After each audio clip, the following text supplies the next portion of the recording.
Welcome back, guys. We're here with Christopher again, and we're going to talk about the Fed meeting coming July 30th, and it hasn't happened yet. We're going to give you a little bit of information, just our key points of what to look for and our pros and cons of whether or not they should lower the Fed funds rate. I know we were just talking about it, man, and all the information you guys were sharing with me, and it's very interesting because I feel like you're probably more into it than I am because you're on the lending side, but I know that when we're together, I'm learning a lot of stuff.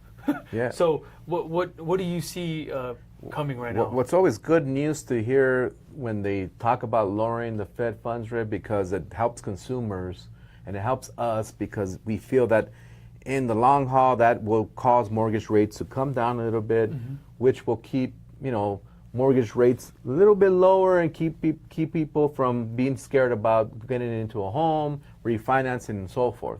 Right. But what mortgage companies and lenders in general are afraid of, if they lower the Fed funds rate too quickly, then it will cause a crash in the mortgage rates, and it's causing what's called buybacks and so forth, because then the lenders won't be able to hold on to these notes long enough for them to make any money on them.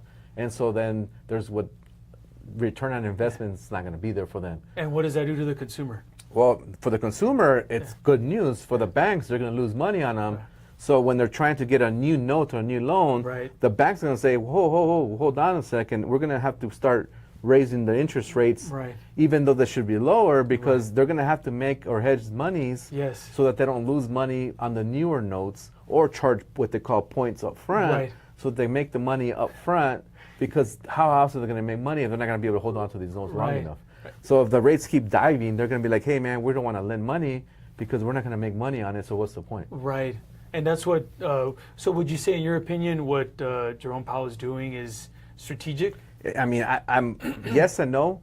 Yes, and because he's trying to wait and see and making sure that they're doing the right thing, but sometimes waiting for the market to crash is also not the right thing to do, because then you're working backwards and you're trying to catch up to the problem. That's true. So then maybe what I'm saying is that some of these experts are saying is lower it little by little, but not drop it significantly. Some of the comments that the president is making is to drop it all the way to 1 or 2%, which is also not a good thing, because that'll crash the market and it'll be doing what had happened back during the pandemic, where it causes inflation, where people can now borrow money so cheap that everybody jumps on and just starts spending money like crazy.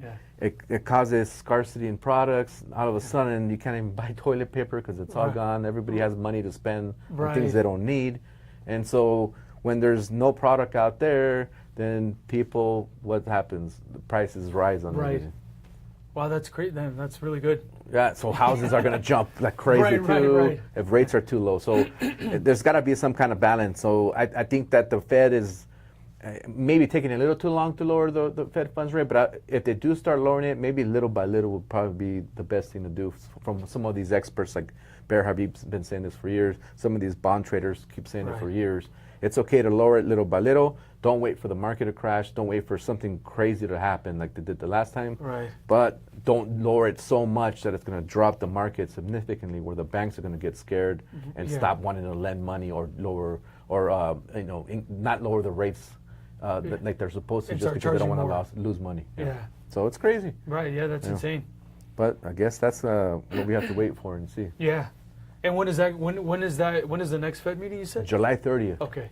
So we'll wait 2 more weeks, I think, from where we're at right now. We're July 17th right now, so 2 more weeks. We'll see what happens, and we'll do a video on that too, guys. Let us know if you need any help. See you guys.